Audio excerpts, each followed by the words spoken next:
सबसे पहले तो भाई हमारे जीजी के लिए तालियां बजा दो भाई, इतनी बड़ी अचीवमेंट मिली है हमें, back to back whitewash हुआ है। अब और क्या देखना बाकी रह गया भाई। आयरलैंड से तो सीरीज हम हार ही गए थे व्हाइट वॉश करवा के, अब इंग्लैंड ने भी व्हाइट वॉश कर दिया। और इतिहास में भाई पहली बार भारत 3 या उससे ज्यादा मैचों की किसी भी T20 सीरीज में एक भी मैच नहीं जीता। ये सिर्फ हार नहीं थी भाई, भारतीय क्रिकेट के लिए बहुत बड़ा झटका है। अब भाई T20 रैंकिंग में भी हम सेकंड नंबर पर आ गए हैं, इंग्लैंड ऊपर चला गया। इसकी वजह से भाई ओलंपिक के लाने ना पड़ जाए, क्योंकि एशिया में नंबर 1 रहना पड़ेगा रैंकिंग में अगर आपको ओलंपिक में डायरेक्ट क्वालिफिकेशन चाहिए तो। फाइनली भाई ये सीरीज खत्म हुई और ज्यादा जलील नहीं होना पड़ेगा। अब वनडे शुरू हो जाएंगे जहां हमें रो को देखने को मिलेंगे। बाकी भाई जानते हैं 5वें T20 की पूरी कहानी और वो रिकॉर्ड्स जिन्होंने इस हार को और भी ज्यादा शर्मनाक बना दिया और 4 चांद लगा दिए। तो भाई साउथहैम्पटन में ये मैच खेला गया था। कप्तान श्रेयस अय्यर ने एक बार फिर से टॉस जीता, सिर्फ टॉस ही जीत रहे हम और कुछ नहीं, और पहले बॉलिंग चुन ली और यही फैसला भाई इंडिया पर भारी पड़ गया। और पड़ना भी था भाई, क्योंकि मैच से एक दिन पहले तक एक्सपर्ट से लेकर कई बड़े बड़े यूट्यूबर्स ये बता चुके हैं कि भाई जहां पर मैच हो रहा है वहां पहले बैटिंग करने वाली को फायदा मिलता है। लेकिन हमारे अय्यर साहब ने कहा हम तो भाई कुछ यूनिक करेंगे। कर दो यूनिक भाई। इंग्लैंड की शुरुआत अच्छी नहीं रही थी, फिल सॉल्ट सिर्फ 6 रन बनाकर आउट हो गए और भाई भारत ने शुरुआत में ही विकेट हासिल कर सोच लिया कि भाई आज तो मजा आने वाला है। लेकिन भाई उसके बाद जो हुआ ना,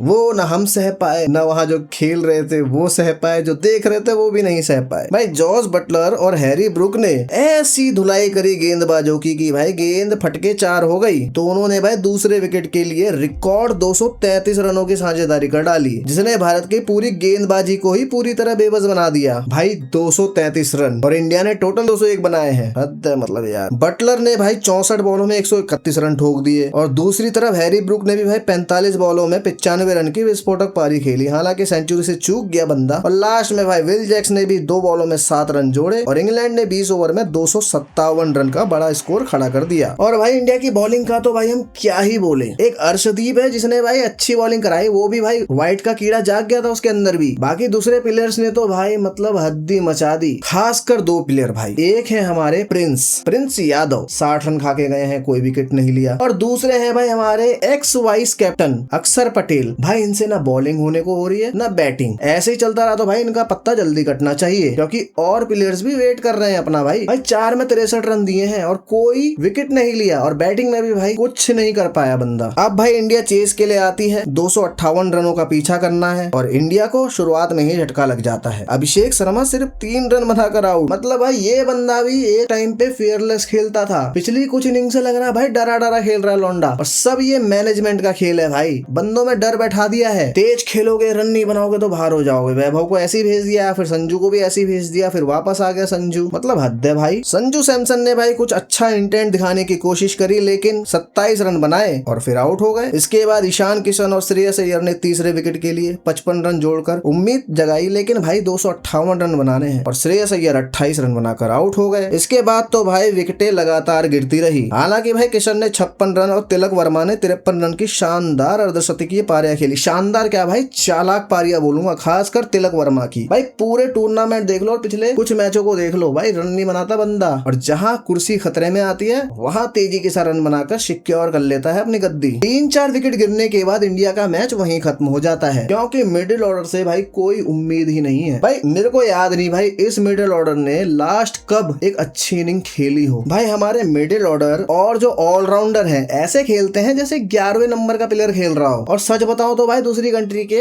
11वें 10वें नंबर के प्लेयर भी इनसे अच्छा खेल लेते हैं, कुछ इम्पैक्ट तो डालते हैं, इनसे वो भी नहीं हो पा रहा। खैर भाई 56 रन से इंग्लैंड मुकाबला जीत गया और सीरीज 4-0 से अपने नाम कर ली। बैक टू बैक हमें व्हाइट वॉश लग चुका है। अब बात करते हैं भाई उन रिकॉर्ड्स की जिन्होंने भारतीय फैंस का दर्द और बढ़ा दिया। पहला रिकॉर्ड भाई कल की जो हार है वो T20 इंटरनेशनल में रनों के हिसाब से भारत की चौथी सबसे बड़ी हार बन गई है। इसी इंग्लैंड दौरे में भारत को 125 रनों की सबसे बड़ी हार भी झेलनी पड़ी थी। यानी भारत की T20 इतिहास की टॉप 5 सबसे बड़ी हारों में से 2 हार इसी एक सीरीज में आई है। दूसरा रिकॉर्ड, भारत ने किसी एक T20 इंटरनेशनल सीरीज या टूर्नामेंट में पहली बार 4 मैच हारे हैं। इससे पहले किसी भी T20 वर्ल्ड कप या द्विपक्षीय सीरीज में भारत को ज्यादा से ज्यादा 3 हार मिली थी। तीसरा रिकॉर्ड, श्रेयस अय्यर का नाम भाई अब एक ऐसे रिकॉर्ड में जुड़ गया है जिसे कोई भी कप्तान अपने नाम नहीं करना चाहेगा। वो फुल मेंबर टीमों के खिलाफ अपने पहले 7 T20 इंटरनेशनल मैचों में एक भी जीत दर्ज नहीं करने वाले कप्तानों की सूची में शामिल हो चुके हैं। चौथा रिकॉर्ड, पूरी सीरीज में भाई दोनों टीमों की फील्डिंग का अंतर भी साफ दिखाई दिया। इंग्लैंड ने 85.2% कैच पकड़े, जबकि भारत की कैचिंग एफिशिएंसी सिर्फ 72.2% रही। यानी जहां मौका मिला इंग्लैंड ने उसे अच्छे से भुनाया और भारत ने अहम मौके गवा दिए। खासकर भाई कल का मैच ही देख लो, दुबे ने इतने आसान कैच छोड़ा है। और दूसरा प्रिंस यादव, भाई वो बंदा ही जज नहीं कर पा रहा कि बॉल यहाँ गिरेगी कि वहां गिरेगी। और एक टाइम हमारा भाई स्टैंडर्ड कितना हाई था फील्डिंग का। 2024 में भाई वर्ल्ड कप फाइनल में सूर्य कुमार यादव का कैच ही देख लो, वो कितना टफ था। तुम तो उस लेवल के कैच तो छोड़ो, तुम तो हाथ में आए हुए भी नहीं पकड़ पा रहे। भाई फील्डिंग कोच जो भी है ना, उसको पकड़ो, उससे पूछो भाई क्या प्रॉब्लम है। पांचवा रिकॉर्ड भाई, प्रिंस यादव के नाम भी भाई एक अनचाहा रिकॉर्ड दर्ज हो गया है। वो अब भारत के सिर्फ दूसरे ऐसे खिलाड़ी बन गए हैं जिन्होंने अपने शुरुआती 4 T20 इंटरनेशनल मैच हारे हैं। क्या बात है। लेकिन सबसे बड़ा सवाल भाई सिर्फ रिकॉर्ड का नहीं है, सवाल ये है कि भाई आखिर इस टीम के साथ हो क्या गया है। क्योंकि हमें तो भाई देखने में लग रहा है कि सारे प्लेयर एक से बढ़कर एक हैं, क्योंकि आईपीएल में तो इन्होंने ऐसे ही खेला था ना। तो अब इन्हें क्या हो गया है ऐसा। कुछ महीने पहले तक भाई ये टीम T20 क्रिकेट में दुनिया की सबसे खतरनाक टीम बन गई थी। भाई back to back world cup जीते हैं हमने, और उस टीम का ऐसा हश्र हो गया है। आयरलैंड जैसी टीम से भाई व्हाइट वॉश हो रहे हैं। कोई नहीं भाई, अब जिम्बाब्वे सीरीज आ रही है, उसमें अपना परचम लहरा देंगे, फिर कहेंगे देखो हमने तो ये करके दिखा दिया। लेकिन डर इस बात का है भाई, जिम्बाब्वे को कॉन्फिडेंस मिल चुका है इनकी हार देखकर। जब आयरलैंड हरा सकती है तो हम क्यों नहीं हरा सकते। ऊपर से भाई वो भी बांग्लादेश को पेल कर आ रहे हैं। खैर भाई अब आप ही बताओ कि इस शर्मनाक दौरे का सबसे बड़ा जिम्मेदार कौन है, कमेंट करके जरूर बताना। और भाई वीडियो पसंद आई हो तो इसे लाइक कर देना और चैनल को सब्सक्राइब करना मत भूलना।